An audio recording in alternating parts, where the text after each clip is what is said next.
Hello guys, magandang hapon guys. Ngayon ay mag-install tayo ng ating water filter.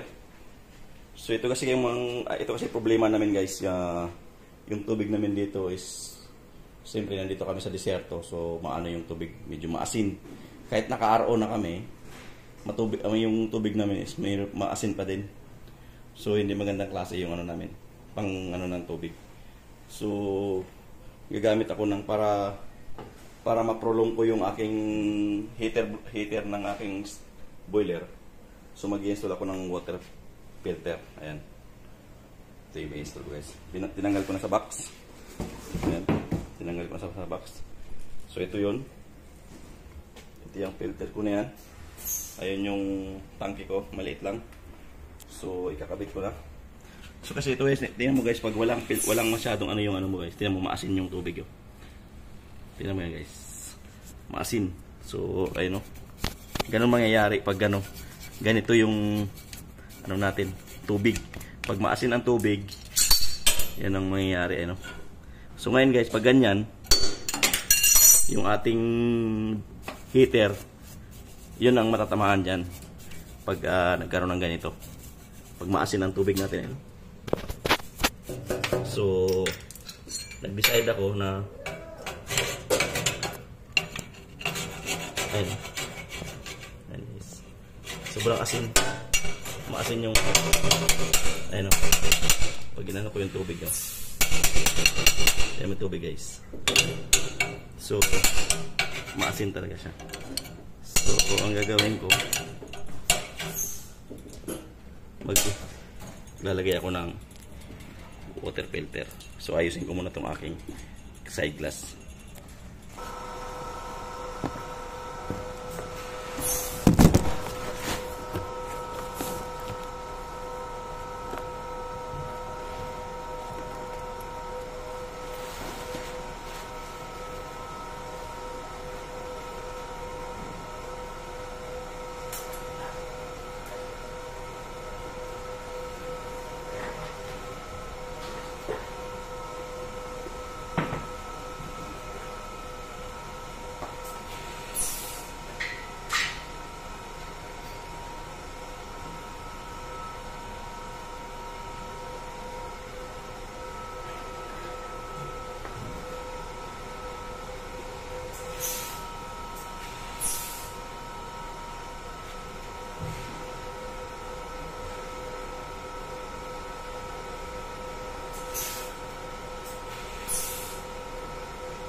So, ayan guys.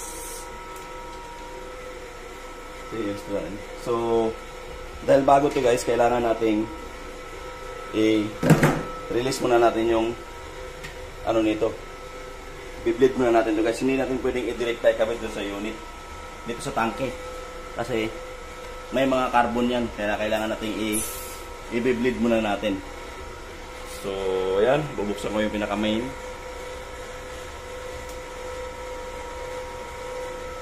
Tapos, i-power on ko lang to. On. So, buksan. So, ayan. Nakabukas na. So, yun. Ito yung pinaka-blader ko.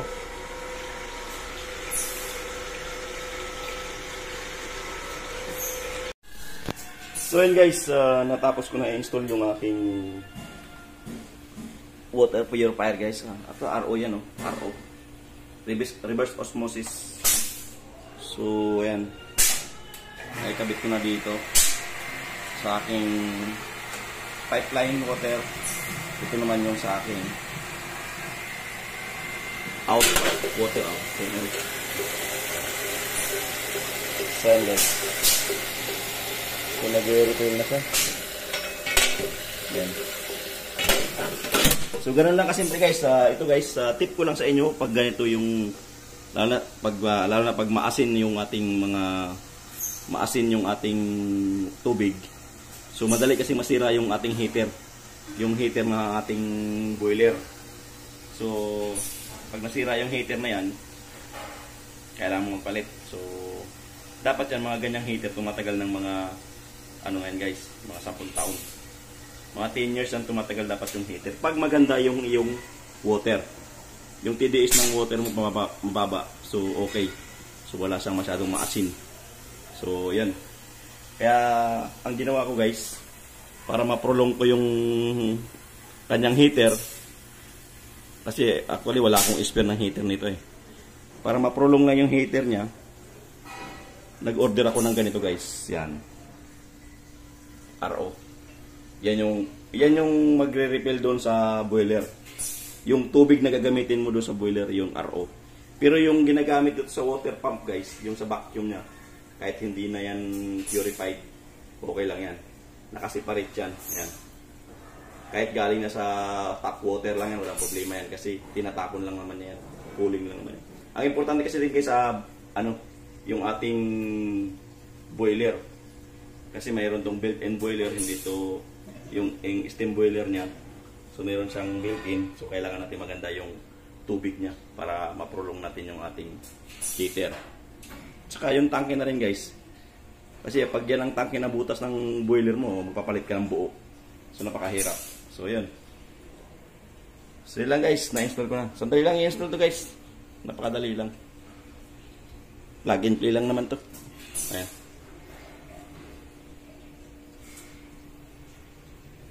I-stop na rin siya. Ayan guys, okay na.